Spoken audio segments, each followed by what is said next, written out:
City India news Telugu ఇది చీకటి వెలుగు.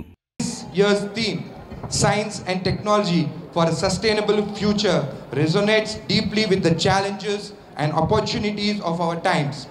Science is not merely a subject, it is a foundation of progress and a powerful tool to address the issues that affect humanity through platforms like the Science Fair. Our young scientists are demonstrating their potential to lead the way in creating a sustainable ఆలోచన, ఆచరణ, అన్వేషణ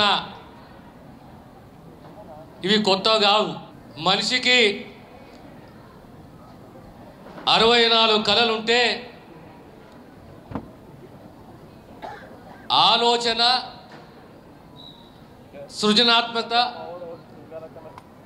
దీనికి ఒక ప్రత్యేకత ఉన్నది. ఈ talent అనేది గుర్తించేది ముగ్గురే: తల్లి, తండ్రి, గురువు. ప్రపంచంలో ఎక్కడ లేని సంప్రదాయము.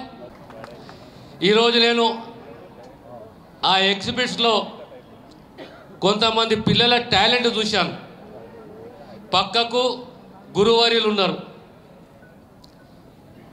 ప్రతి ఒక్క ఎగ్జిబిట్ పక్కకు ఆ నైపుణ్యంతో ఉన్న పిల్లలు, ఆ పిల్లల పక్కకు గురువర్యులు.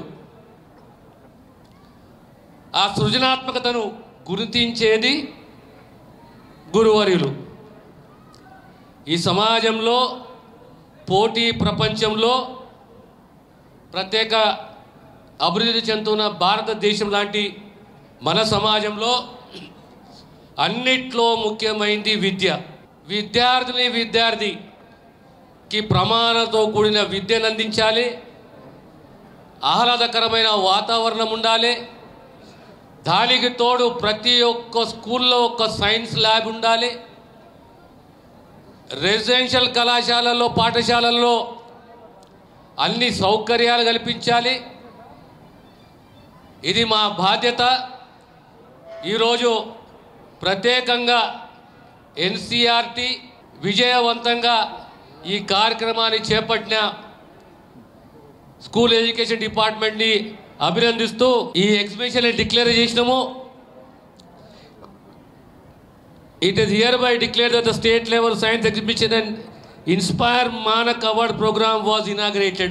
We have inaugurated about 3 hours back, and I particularly believe in girl-child education. And at the same time, I believe in the philosophy education will not completely transform you. It is education, danto saha సంస్కారము, విద్యతో సహా సంస్కారము, వినూతన ఆలోచనలు. ఆ చిన్న ఆలోచన సమాజంలో పెను మార్పులు తీసుకొచ్చే దిశగా మనం ముందుకు పోతాం. తిరిగి ఈ సమాజానికి నేను చెల్లించాలి. ఓ విద్యనే కాదు, సంస్కారవంతుని కూడా కావాలి, జవాబుదారీతనం ఉండాలి, తిరిగి మానవాళికి నేను చెల్లించాలి, నా వంతు కృషిగా నా బాధ్యత అని చెప్పే ఆలోచన కూడా మనము మన పిల్లలలో పెంపొందించే దిశగా మన ప్రయత్నం ఉండాలి.